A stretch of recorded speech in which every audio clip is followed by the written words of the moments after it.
Is the narrative shifting? This article is trending right now saying, I'm finally having fun in Destiny 2's Edge of Fate, and all it took was being miserable for 50 plus hours. Let's see what they're talking about here. If I'm lucky, 50 hours is just enough time for me to pick up something to watch on Netflix. The past weeks, however, I spent that time grinding in Destiny 2's newest expansion. It was a mind-numbing slog, but a part of me is almost glad I did it. Almost. I think he's talking about the power grind. And feel free to let me know what your power level is at right now, because it is quite the grind. And how many hours you put in to get there as well. My armor is finally good enough to have over 100 in primary stats without needing to dump other attributes. My weapons drop with 2 enhanced perk on each column.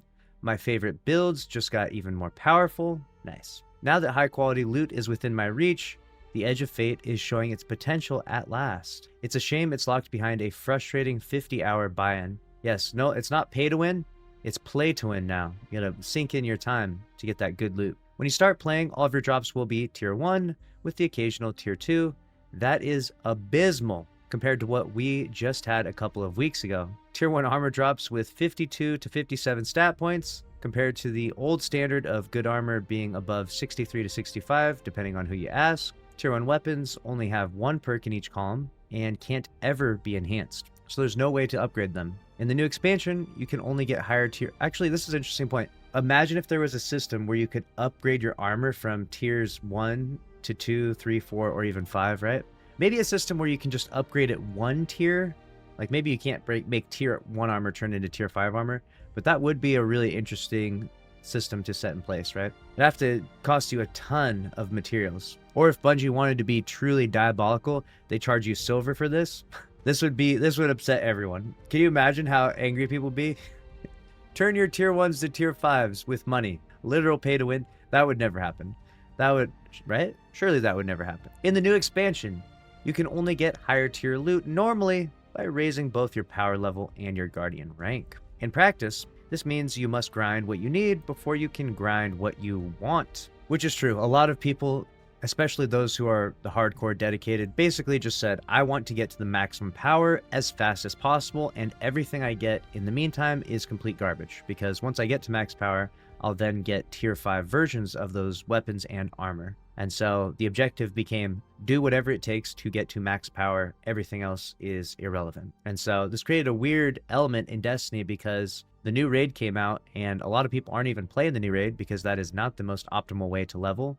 A new campaign came out, a new planetary destination. None of those are the most optimal way to level. So what are people doing? Old missions from years ago in the portal, which is very interesting for the optics of Destiny 2 and definitely was met with a lot of criticism. That's bad enough on its own, but in true Destiny fashion, Bungie will also reset your power level to 200 in December, and your unstable cores will disappear in a few months. My unstable cores are disappearing in a few months? Excuse me? I did not catch this one. When did this happen? You're not taking my cores, Bungie. No.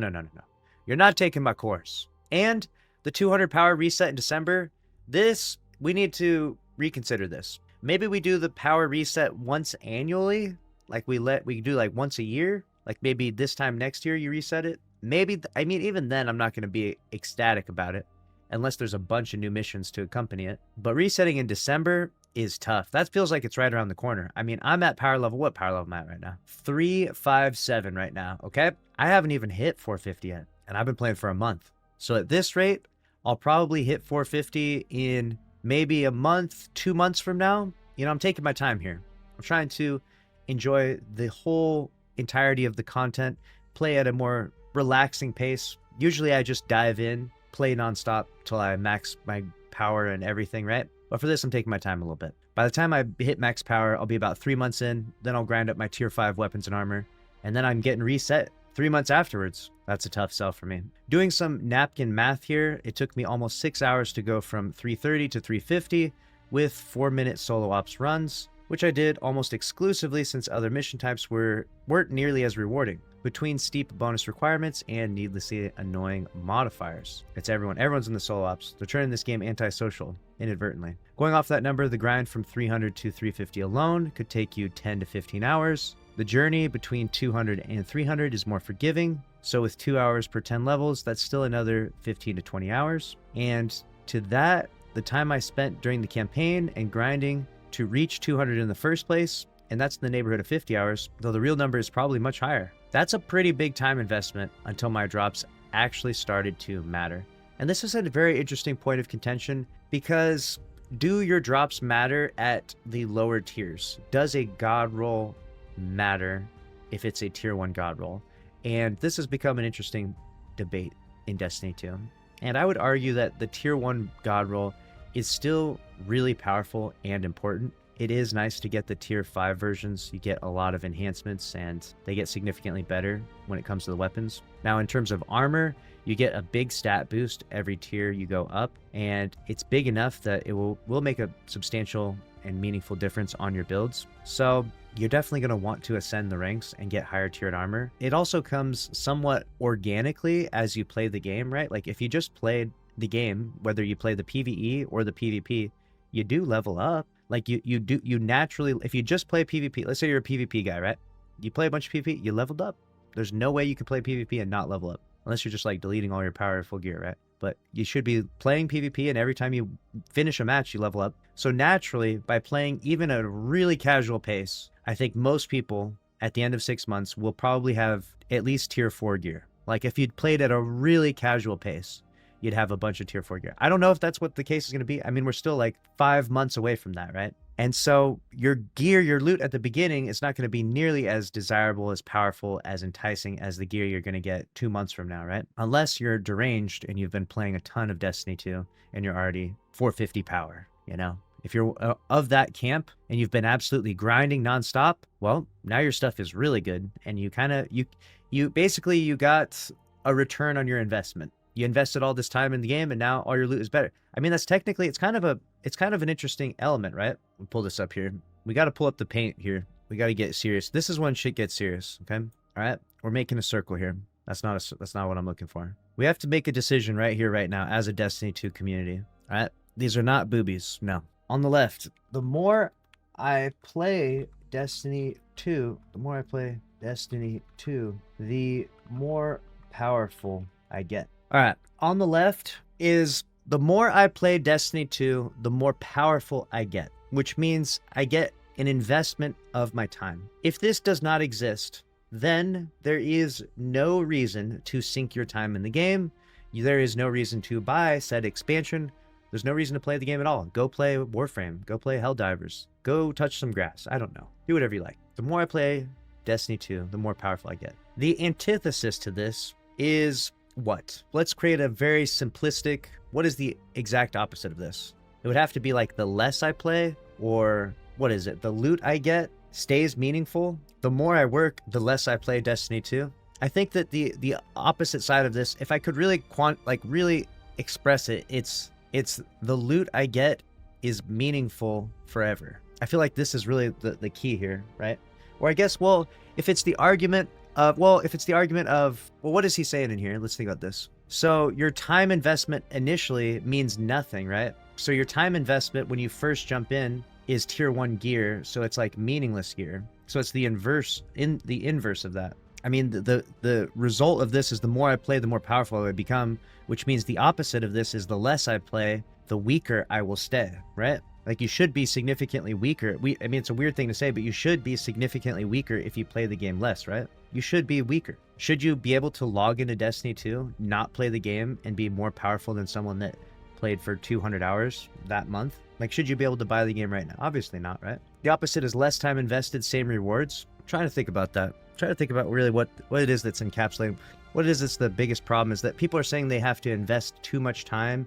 It's too tedious. How much time is too much time playing Destiny 2? That's the real key here. Is it a punishment mechanic though? Like the less you play, now you're weaker? The left side, this is the most important statement of Destiny 2's development.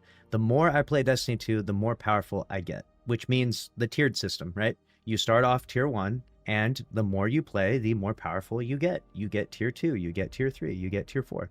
Weapons and armor. The loot in Destiny 2 is only weapons and armor. Technically, there's like materials that kind of go along with that, but it's basically weapons and armor. No point of being max power this week. Actually, it's not entirely true, because if you are max power, then you're technically getting tier 5 solstice weapons, and it's a limited time event, and so you get FOMO. Maybe that's what it is. Maybe that's really the key, is the FOMO. I think you may have hit the nail on the head. Do we do FOMO from not no lifing? Is no lifing a word? It is a word. Lifing, L-I-F-I-N-G. Wow. Tier 5 Solstice starts dropping regular once you hit 400, I believe. That is true. So they lowered the bar with Solstice, so you kind of hit 400, which also creates a level of a convoluted system. So basically, if you want to hit tier 5s for other activities, it's not 400 that's the bar, it's 450. But for some reason, they lowered the bar with Solstice, which is almost, it's nice. Like, don't get me wrong, it's nice. People want that. But it's really weird, right? Isn't it odd that it's like, shouldn't it just be like the same level across all activities unlocks tier 5s for you? This is going to be in the middle, which is going to be a smaller font. This is kind of a big deal right here. This is more meaningful than it may seem, because this is the quintessential issue at hand when it comes to Destiny 2's new system. The more I play Destiny 2, the more powerful I get. This is a fundamental element to Destiny 2 that must exist. It is the power fantasy that exists in MMOs. The more you play the game, the more powerful you get. You cannot have a game like Destiny 2 where the more you play, you don't get more powerful. If you do that, then what happens is people play less and less and less until they just don't play at all, and their time commitment, their dedication feels wasteless and fruitless, basically. So you must have a game where the more you play, the more powerful you get. Now, as this goes on to the furthest extremes, where you have people who are career Destiny Guardians that wake up inside the game, they wake up in the portal, right? They're waking up in the fucking portal and jumping into solo ops while eating breakfast, okay? They're sitting on their gaming chair, has a hole in the bottom so they can take a shit while they're playing, so they don't miss an activity, right? Their entire room setup is filled with Cheetos and Mountain Dew. At the very top, it has to taper off at a certain point, right? You can't just let people get more and more powerful. Imagine there was no power cap right now, and there was no power delta, and there would be some people out there that would be like power level 2000, you know? They'd walk around, one-shot everything with a sidearm, with a blue sidearm. So you have to have a limit to this, of course. And the problem is there's a lot of people that are on the other side of this, where they have a fear of missing out from not no-lifing the game. They don't want to necessarily no-life the game. They just want to play the game at their own pace, and they don't want the systems in Destiny 2 to force them into being this category. They don't want the systems to force them into being this right here, playing all the time, feeling like they're missing out. A good example is Solstice right now. So if you want, Solstice is a limited time event that will not be back for 1 full year. So if you're out there playing right now and you're power level 200, you will not get a tier 5 Solstice weapon. You just won't get it. You missed out. You didn't play enough. You didn't grind enough. You didn't level up enough. You didn't do the things necessary to earn those tier 5s. Like example, the more you play, the more powerful you get. But now you have to deal with the FOMO of like, well, hopefully none of those weapons are so good that I feel like I'm really missing out on something. But if you're playing at that pace where you're not even close to 400 right now, though, you're probably not that sweaty in the first place, if I'm being honest, right? Like, you're not like no-lifing it. There's no one that's no-lifing Destiny 2 a month in right now that is like 300 power. Like, that's not even possible. Like, you could not possibly be no-lifing Destiny 2 for a full month and be 300 power right now. Everyone that's been no-lifing for a month is at least 400 plus. Everyone. There is no one a month in that isn't 400 plus. So if you've been grinding, you've been playing, you are getting the more powerful loot. You're being rewarded for your time. And if you have not been grinding, then you get punished a little bit. I mean, you have responsibilities. You know, you got a job, and that's okay. That's okay. If you got a job, you got a job. That's good. It's not a bad thing. Your job is more important than playing Destiny 2, you know? You got a job, you got a family, you got a girlfriend, boyfriend, whatever. I don't know. Wife, kids, you got responsibilities. So you are in this category. You're over here. But the real key here in the middle is that the system should allow you and everyone to play as much as you want and not be too punished. It's not like you play Solstice right now and you literally do not get Solstice weapons until you're 450 power. Can you imagine? Imagine you play Solstice right now, and if you're not 400 power, you don't get any Solstice loot. That would be insane. You can be the power level 10 and get Solstice weapons. You can get a really good god roll of the SMG at tier 1, and that will serve you just as well, especially if you're playing the game in a very casual pace. They'll serve you just as well. So that's why the system, in my opinion, is structured pretty well. It's maybe a little too grindy. I mean, maybe we lower it a little bit. They already said they're going to lower it, right? So we're in agreement with Bungie and the community. It's a little too much of a grind. Like, I think it's between 100 and 200 hours to get to power level 450. It's probably between more 150 to 250 hours for someone playing at a very unoptimized area. Like if you're at 150 to 250, you're playing very unoptimized and you're going to hit. That's how long it's going to take you. That's a lot of hours. It should be less. Grinding power is generally easy in the Edge of Fate, but for the most part, it's a very bureaucratic endeavor. Thinking of it as the world's longest meeting that could have been an email. You're doing mindless tasks that barely reward you, so that of a few dozen hours from now, you can start chasing what actually matters. Because we know that 54 stat armor won't make your build come together. It's like Sisyphus reaching the top of the hill and finding a second rock on a steeper mountain. This is kind of true, but also kind of not true, right? Because in the process of grinding, you are going to get a mint retrograde. If you don't know, this mint retrograde is insane. You're literally out here farming bosses with it. Like mint retrograde, even tier 1 right here. Mint retrograde, a tier 1 mint retrograde can still one phase the witness. You don't need it to be tier 5, right? You don't need the mint to be tier 5. A tier 1 mint retrograde, one phases the witness. So does it really matter that much? Yes and no, but it comes back to the same thing, which is that if right off the bat you got a tier 5 mint retrograde, then the more you play, the more powerful you get would not be true, right? It would not be true. If you could load into the game and just the first activity you do drops a tier 5 god roll mint retrograde, you'd be like, I'm done. The grind is over. Sometimes the pendulum swings the other way and it becomes more annoying than actually engaging. Reaching certain breakpoints, approximately every 20 levels, requires a bigger reward score, so I had to fight enemies at a power delta while throwing in modifiers like no HUD or no starting ammo to advance. It's just as much busy work as it was the last time, except I had to jump through more hoops to get there. Now, to be fair, as you grind those power ranks up, right, as you play the game more and get more powerful loot, you probably should have to do more and more challenging things. Adding some of these weird modifiers like no HUD is definitely peculiar to me. Like we should probably have to do more challenging things, like you should go from like solo ops to fireteam ops to pinnacle to dungeons to raids. Like that should probably be the hierarchy rather than like playing the same activity and just like making it so you have like no ammo and like and brawn and no HUD and all these weird modifiers.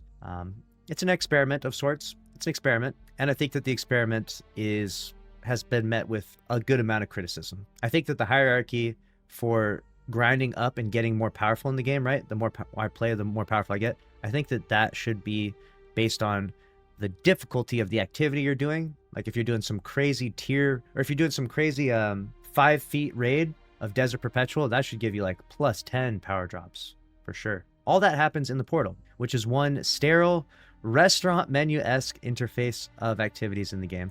To be fair, yeah, the portal is very sterile. It's very soulless in terms of its UI. Kepler is basically irrelevant for grinding gear until you get at least a 350 when your drops start reaching tier 4 on Mythic and 2 guaranteed tier 5s a week from missions. So the portal is your one-stop shop for power leveling / gear farming needs. Again, you know, I think that we keep hitting the same note where a lot of people are like, basically, a lot of people are of this opinion, the headline is this: if your weapon and armor aren't tier 4 or tier 5, it's garbage, right? That's not exactly true. That's not exactly true. You should be of the opinion of, this is the best weapons and armor I have. If I want to get better, I have to do X, Y, and Z and do these things, and it will be rewarding, but the stuff I have isn't necessarily garbage. Like a tier 3 god roll of mint retrograde is very good.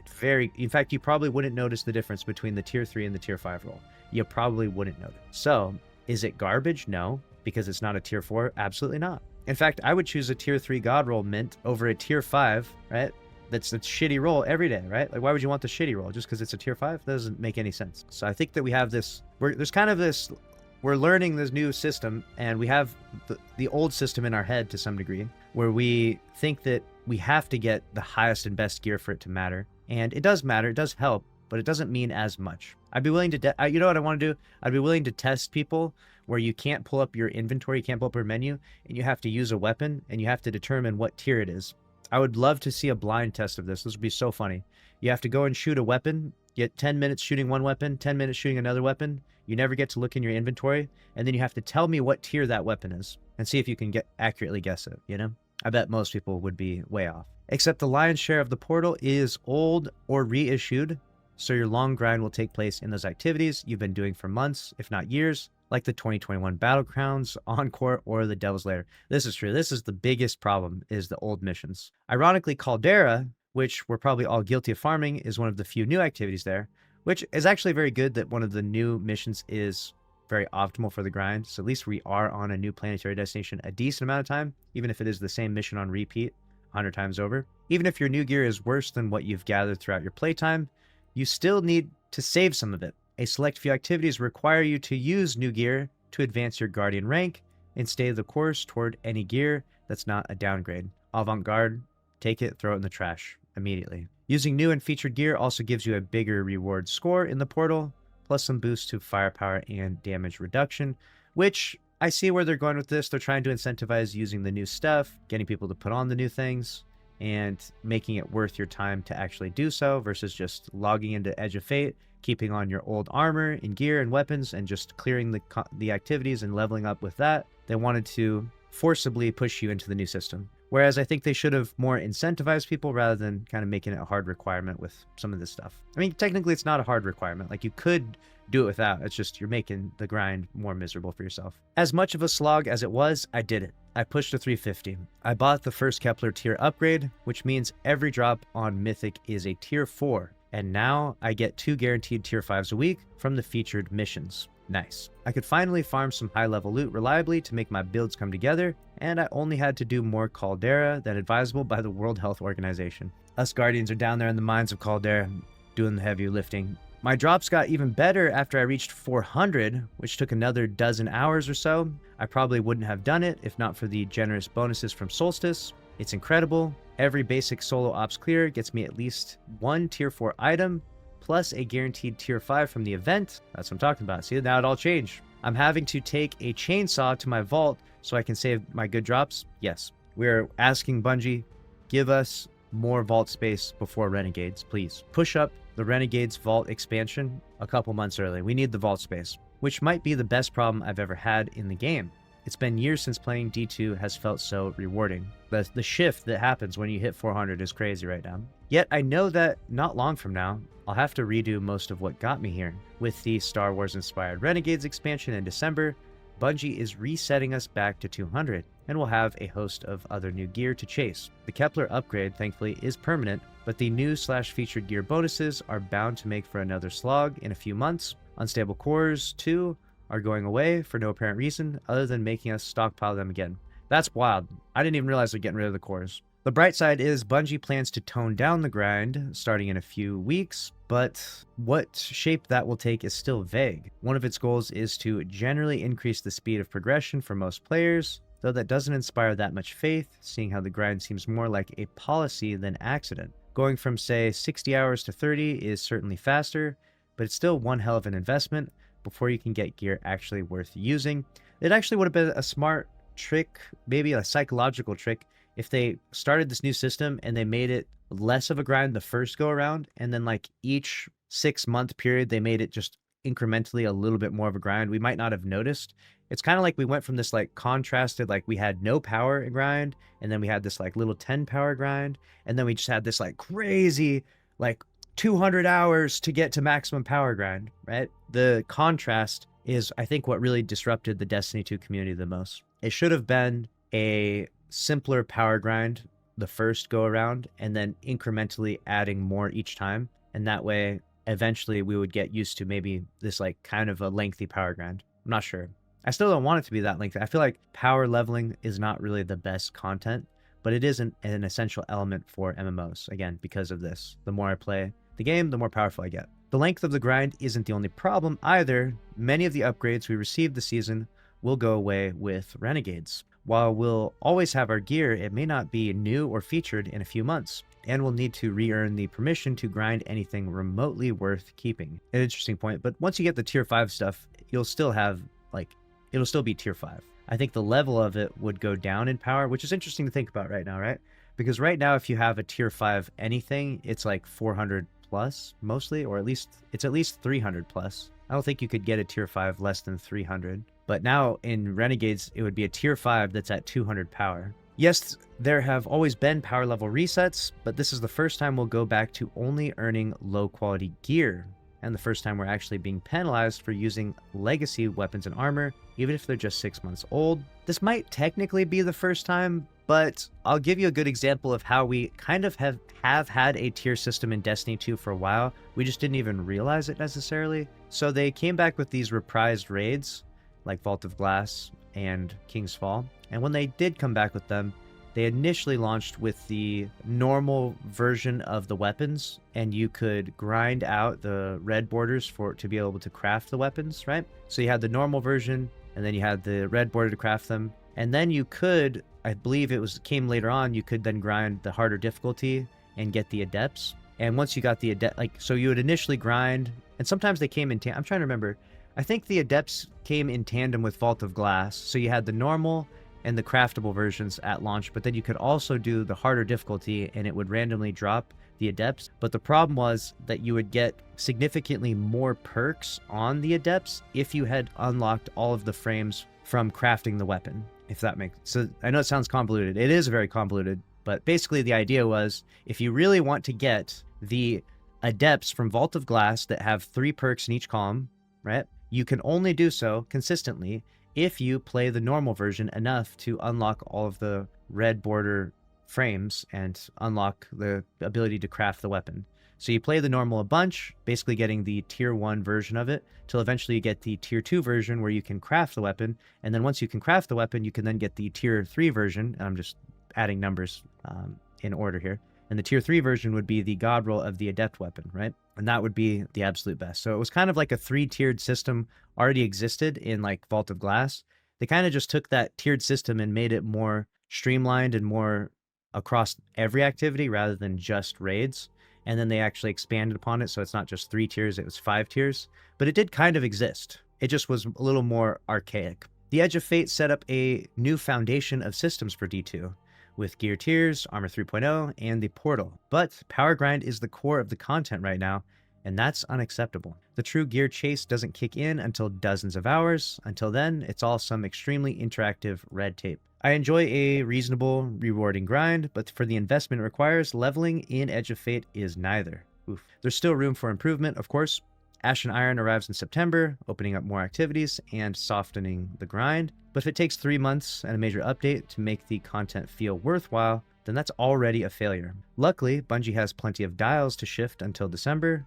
The most important, at least for me, is making higher tier gear far more accessible across the board. I'd love to grind because I want to, not because I have to. And spending dozens of hours as a prelude to chasing weapons and armor is certainly in the latter category. I'd like to chase armor because of set bonuses and weapons that have unique perks or archetypes. And not because it's just another step in the content treadmill, or not because it's just another step in the content treadmill. It'll take a lot of incentive to ditch my current well-rolled gear. The optimist in me likes to think that I'll eventually get it right, but the realist in me says it might take longer than I'd like it to. Just last month, the studio nerfed a popular farm and attempted to up the difficulty for raids and dungeons for the 2nd time this year, getting enough backlash to quickly U-turn it both times. There's time to course correct, but it doesn't inspire much confidence considering the grind seems more calculated than collateral. At least if that happens again, maybe I'll finally find something to watch on Netflix. We're talking about the other half of the grind now, right? So initially, a lot of backlash and criticism came into Destiny 2 Edge of Fate because we were met with this brick wall of all the loot that you want is inaccessible to you immediately, and it's only achievable from an immense time sink and power grind. And now we're kind of seeing that once you do get up there, it's kind of enticing. I'm not going to lie.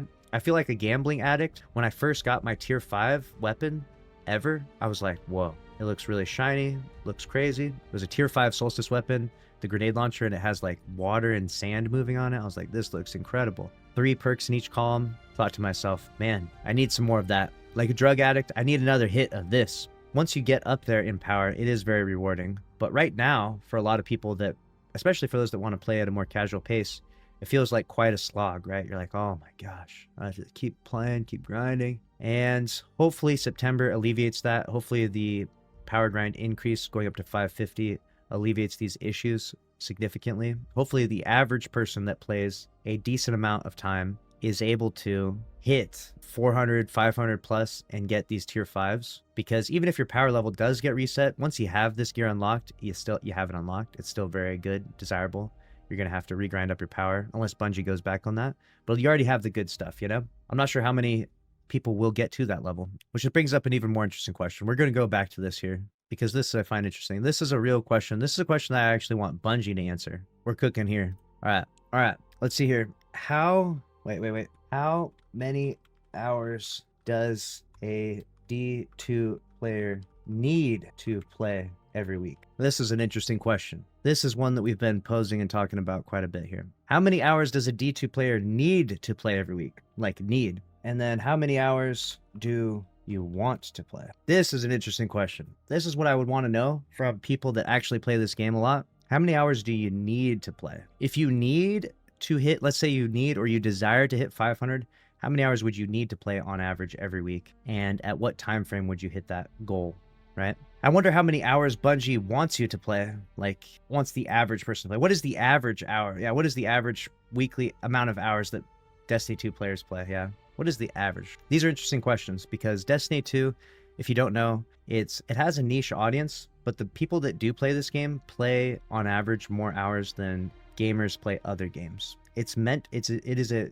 designed to be a time sink game. You're meant to be able to sink, like this person did, 50 plus hours to get your power level up. It's a double-edged sword because if you can sink your time in, that's great. You get rewarded. But if you can't, you feel punished. And that punishment, that brick wall of tier 5s not being accessible to you in the first month or second month, it's the FOMO. It's the FOMO that we're talking about. Like I said, a lot of you out there will not see a tier 5 Solstice weapon. You will not get a tier 5 God Roll SMG, and it's because you didn't grind. Is that fair? Is it the grind too much? That's for the community to decide. And the result of that decision will have a huge and immense impact on the future of the development of Destiny 2. Because we're either taking this game in a more hardcore direction where you need to invest more time to keep up, or we're taking it, or we're going to reel it back. It seems like we're going to reel it back a little bit because it was a little crazy. But how far back are we going to reel it, right? Once we reel it back in September, will that be enough? Someone says 12 to 15 hours a day on average. Okay, that's crazy. I'll be reading your comments down below because I find this topic fascinating. If you enjoyed this video, then click on the screen here to watch another one from this channel. And don't forget that we're doing a monthly emblem giveaway for anyone that is subscribed with notifications on, likes, and comments on the video. We'll be scrolling through all the comments, picking random winners. So best of luck to you out there, and we appreciate you watching.